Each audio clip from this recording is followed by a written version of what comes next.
Hi, this is Steve Vest, and welcome to FPB's Meet the Candidates. This Cable 10 series allows you, the voter, to hear directly from the candidates their views on issues that are important to us. This is leading up to the general election on November 5th. We took questions from the community via email and social media, so we're going to jump right in. Today's guest is Delvin Azofeifa, and he is a candidate for City Commission. Thank you for taking time to come in and sit with us today. Thank you for the invitation. It's a pleasure to be here. Okay. Well, the first question's an easy one. Why don't you just tell us about yourself and why you're running for City Commission?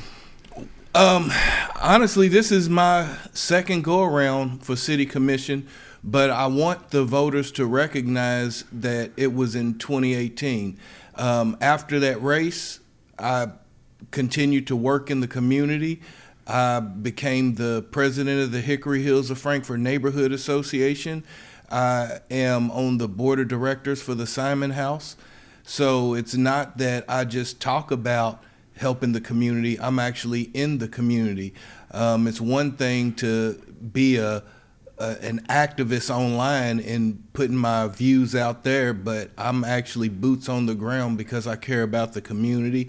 My son, he played basketball, football, ran track, and wrestled over at Franklin County. I have a granddaughter here, so I'm definitely vested in the future of Frankfort. And the last time that I ran, some of those things still exist today. I talked about that there wasn't enough for low-cost activities for families to do here, not enough variety. I talked about the low pay for our first responders. That hasn't changed. We still need to do that. And so I am back because I believe we are going in the wrong direction, and I'd like to help fix things if I could. Okay. Well, outside of, you mentioned your family a little bit. Is there anything else you want to talk about who you are away from the politics? I'm married. I've been married for about 20 years. My wife and I and my son, we trained under John W. Mason II at Capital City Martial Arts, and we were doing that until it closed down. In my regular life, I'm a school teacher. I teach financial literacy and world history. I grew up poor in Louisville, and because of that, I have not only a personal understanding of being able to stretch dollars, but also the financial understanding of being able to cut places that you don't need to spend if you have higher priorities to take care of. Okay. Well, what experience do you have that's prepared you for a seat on the City Commission? Again, I have to lean on my knowledge of financial literacy and even with world history. So, for example, if you take real estate, it doesn't matter if you isolate a period of time, countries, just about anywhere when real estate prices go up, it's not generally the price of the lumber or the bricks or the screws. What it really comes down to is the cost of the land itself. And throughout history and throughout time, you find out that a lot of times these land hike, the tax hike, the price hikes on the land is because of restrictions on the land. If you say that we're only going to restrict so much land for growth, then you can't be surprised when you don't grow and that particular tracts of land become affordable only to the ultra wealthy. And it locks out small business owners from trying to get their start here in this country. Okay. Well, what do you see as the most pressing issue facing Frankfort right now, and how would you address it as a city commissioner? Again, we have to go back to finances. Yeah. When you sit back and look at some of the things that, in my view, we're just totally wasting money on, the parking garage that nobody asked for. Right now, we have the Broadway Bridge that's falling into the river, and you think about even that, it's been kicked down the road so many times.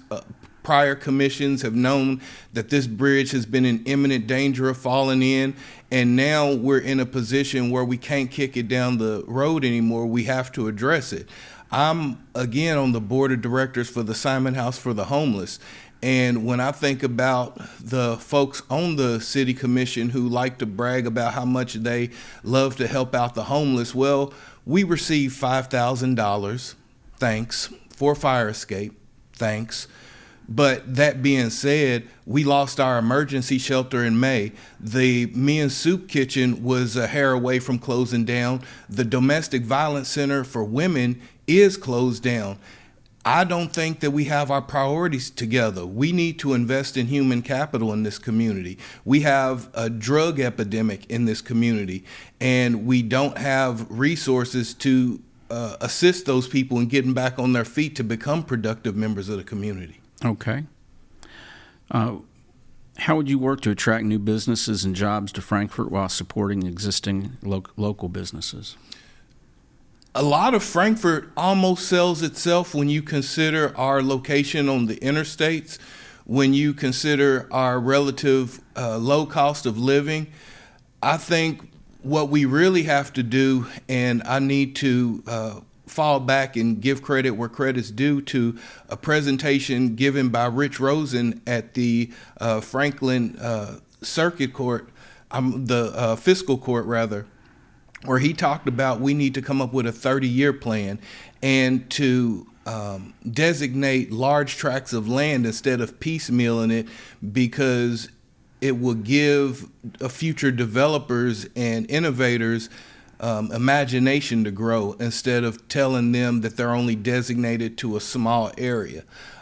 Even if you look at the most recent comprehensive plan, there's something that I find to be strange in there where it says that their goal is to protect farmland. And to me, when you're talking about privately owned farms, I don't know why it's the government's business to tell private farms what they want to do with their land. If they want to keep it as farmland, then so be it. If their family want to keep it, then so be it. But if they want to sell it to somebody who's going to bring in manufacturing and increase the overall tax base here in this community, then I'm all for it. Okay. You touched a little bit on it, talking about the one bridge, but I mean, right now we've got two bridges that are out.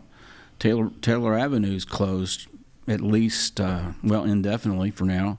So what would your plans be for improving infrastructure in the city, particularly the bridges, the roads, sewers?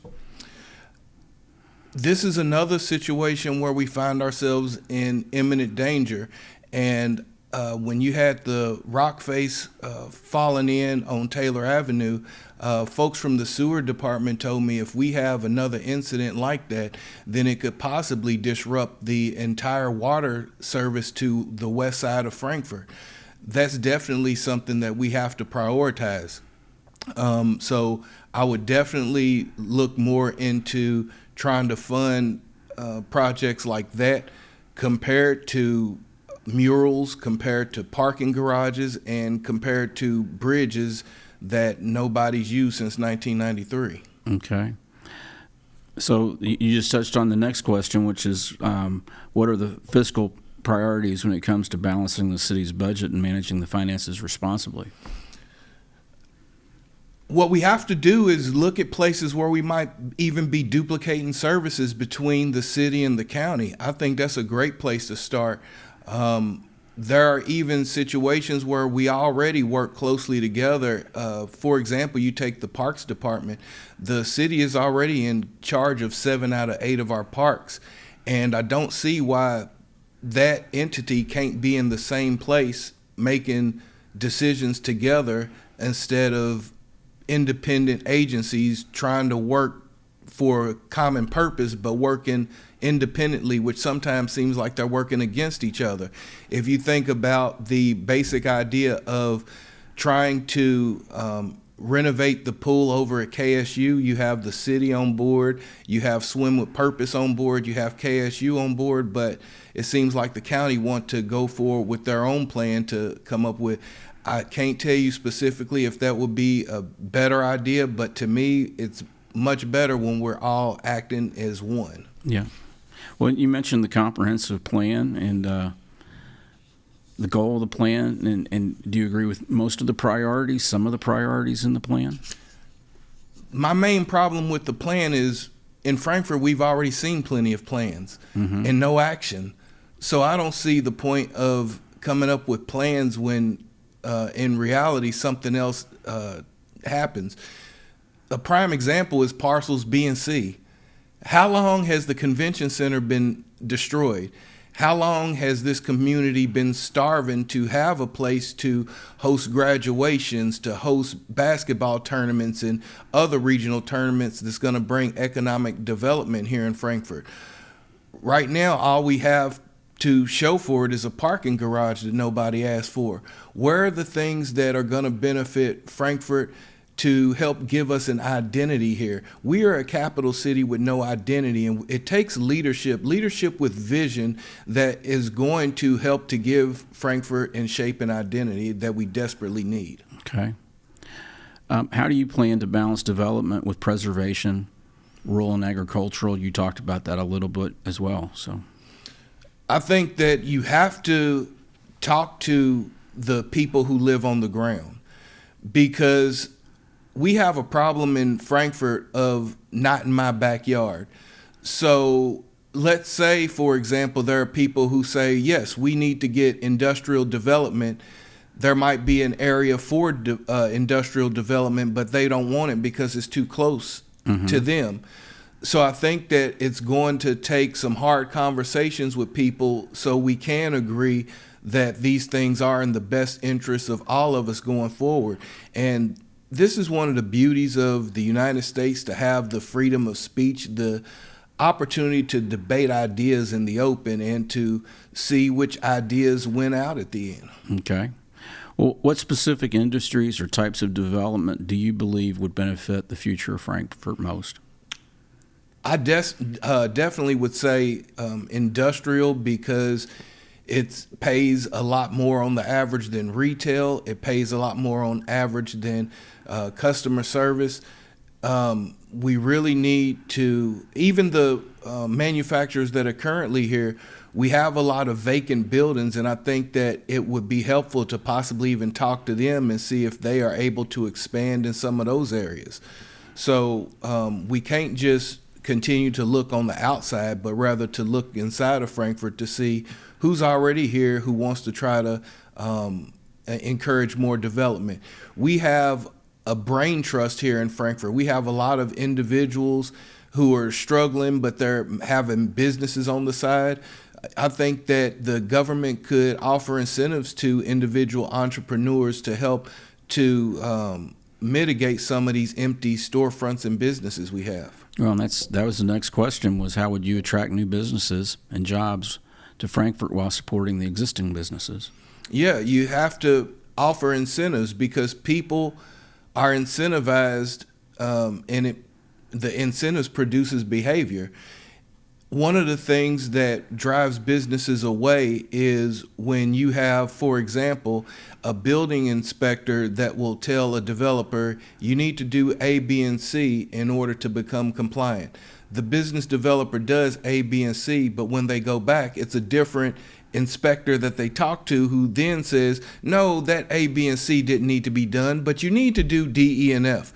And those types of things chase away business and chase away innovation. And so we need to be able to get those folks on the same page. Okay. Well, what strategies do you have to address housing concerns in Frankfort? Again, you have to be able to allow the developers to develop. They need incentives. It's easy to say affordable housing because it's a term that a lot of people really don't know what it is. Because technically all housing is affordable to somebody, but to me and the folks that I talk to in economics, if you have more than 30% of your income going toward housing, then that's too much. So again, when I started off, I talked about historically the problem has been the allocation of land to build. So what it really takes is hard conversations with planning and zoning along with developers so that we are able to create a vision and then move forward. Okay. You mentioned earlier the possibility of a pool. A lot of people talked about the need for an indoor pool. There have been talk about working with KSU on a pool, but then also having another pool. What are your thoughts on that? Again, personally, I feel like we should all unite. You already have K-State on board. You have Swim with Purpose on board. You have the city who said they're on board. And I think it would be great for the county to pool their resources and help in that endeavor, especially when you consider how K-State is an invaluable resource to our community. And not only is it invaluable, but it's underused. And I don't think that we have the relationship with K-State that we need as far as the county and city governments working together to make this a university town, so to speak. I attended West Virginia University. Anybody who knows anything about Morgantown, yes, they do burn couches, but it's a culture there built around the school itself. And I don't think we have that. You can go to Kroger or Walmart or any of these other stores, you'll find U of L and UK items all day, but where's the Kentucky State? We need to work with that university so we will be able to let it rise to the level that we know it can be. Okay. Another one is the General Assembly included funding for Frankfort Convention Center in its budget for the 2024 legislative session. How would you go about trying to get the additional funding needed? Because, I mean, you were talking about some of the uses were really more like the Civic Center was. So, you know, does that work also in a convention center? I feel like it. To me, I think one of the things that you could do, which almost seems like a no-brainer, is to secure naming rights. It's no different than what the University of Kentucky did with Kroger, with the football stadium. And again, to me, Buffalo Trace is an underused resource we have here. And some might say that Buffalo Trace has been somewhat abused by Frankfort. And so I'm just throwing them out. For example, maybe Buffalo Trace would like to have naming rights on it. And that, of course, would come with a fee, but I think that would be able to help secure part of the funding. And we have a lot of wealthy people here in Frankfort who just need an incentive to join on with this, I believe. Okay. Well, and so would that be how you would balance this project along with the infrastructure needs that we have? I think that's a start. When it comes to government, there's always going to be more to do. But I think the important thing is to find the right balance and being able to attract high dollar businesses here that are going to pay grown folk more than just high school money. It's nice to have some of these new places come in here, maybe like Target, but the truth of the matter is most of the people who will work at Target won't be able to afford homes. So we absolutely have to secure jobs that's going to pay people well, so then we can organically grow the tax base so that we can have the things that we want along with the things that we need. Okay. What are your plans for environmental sustainability initiatives for the city? I want clean air. Mm-hmm. I want clean water, just like anybody else. I know that developers often have restrictions from the EPA and from state agencies as well. I don't know if the question is, should we make more regulations or less? If that is the question, then I would have to look specifically on what regulations you're talking about, because that alone has a Bible-sized book on the regulations. So, I'd have to have more detail on that. But in general, like I said, I want clean air. I want clean water. I mentioned I have a granddaughter here. Of course, I want her to be able to grow up in a healthy environment. Okay.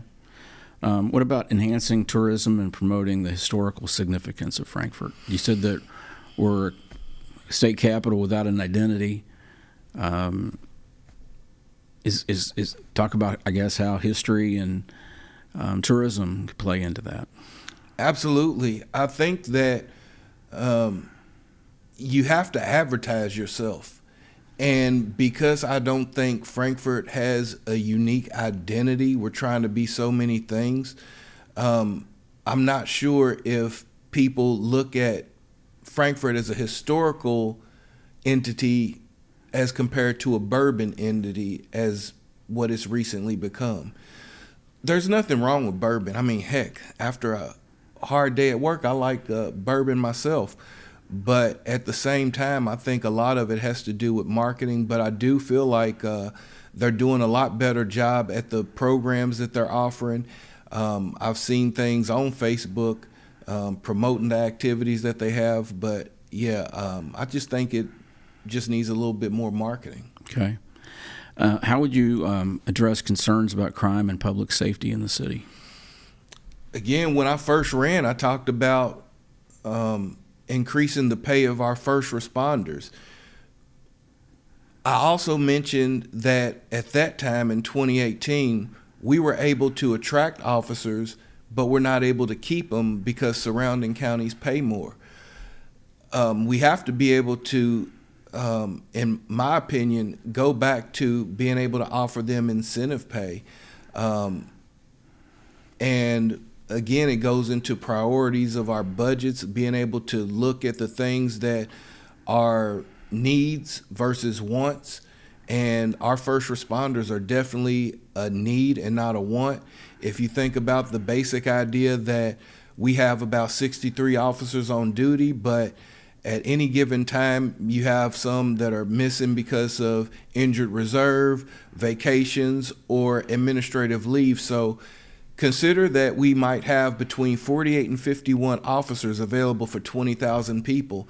To us, this might be a sleepy little town, but to a terrorist, this is still a state capital. And I like when government operates from a proactive position rather than a reactive position. So yeah, we have to find ways to fund our first responders. Okay. Well, and with us being the state capital, how would you work or how would you like to work with state government officials? I think that the part about Frankfort being a state capital, I think the state needs to step up and fund us like they have been funding the other 119 counties. I almost feel like this is just a place where they go and forget about after session is over, but they're here so often they need to be able to recognize the benefits that they could have as well if they help to revitalize this community. Okay. What strategies do you have for promoting diversity, equity, and inclusion in city government to the broader community? I don't know how to answer that because if you think about globally, the Chinese have the highest population, followed by the Indians. And then you have the United States. So when you're talking about diversity in this community, we have people from all over the globe already. Mm-hmm. We have people from India, people from China. We have people from all over. So I don't know how to answer that question because we already have that. Well, we have that, but do those groups all feel included? Here's what I will say. I don't know if you can slice people up into groups based off of their skin color. As Dr. King said, we should be judged by the character, our character, not by our skin color. And so, for example, if you think about jackhammer operators, you don't find many women into that. Is it because it's a sexist position, or is it just that women aren't interested in that? So to try to overcompensate by creating things that people aren't interested in would just be a waste of money from that perspective. Okay. How would you approach downtown revitalization efforts? Oh, wow. I think that we already have some decent plans. When you think about the things that DFI is doing, I think they're doing a wonderful job right now. I would like to see them get a little bit more help. We also have a lot of people in Frankfort who, again, they are into the arts. You have Yes Arts, mm-hmm. Josephine Sculpture. We have a lot of talented people who can get together and come up with plans like this that you don't have to spend hundreds of thousands of dollars on faraway consultants. We have people right here in this community who can meet together and come up with strategies for beautification. For example, if you just go downtown in Georgetown and the way that looks compared to the way that downtown Frankfort looks. I'm not the person to ask about art because my eye for art is terrible. So I'm not the person to look for, and that's why I look for people who are talented in areas that I don't have the talents in to do them. Okay. Do those types of things. Okay. Well, now's your time. You get to look into the camera over there with the arrow and ask people for their vote and tell them anything about yourself that I didn't ask you. Well, again, my name is Delvin Azofeifa. I'm running for city commissioner, and I'm asking for your vote because I don't like the idea that we had sneaky taxes on us last year twice, and some of those taxes going toward a $400,000 a year bond for the next 20 years for a parking garage nobody asked for. While we have a homelessness crisis, we need to find ways to, again, help people and invest in human capital. The Domestic Violence Center has closed down. We need to find a way to be able to protect our women in this community. We can't leave our women behind. We need to, the men in the community, we need to step up and be men so these women can be protected. And we definitely need some government intervention to help guide Frankfort and to provide leadership and a true vision that we all will be able to share in Frankfort, not just for today, but for tomorrow and into the future. Well, Delvin, thank you so much for coming by today. I know our viewers appreciate hearing from you. And to our viewers, remember to get out and vote on Tuesday, November 5th, and then tune in to Channel 10 to listen to the results or see the results from the county clerk's office. I want to thank you, and thank you for joining us.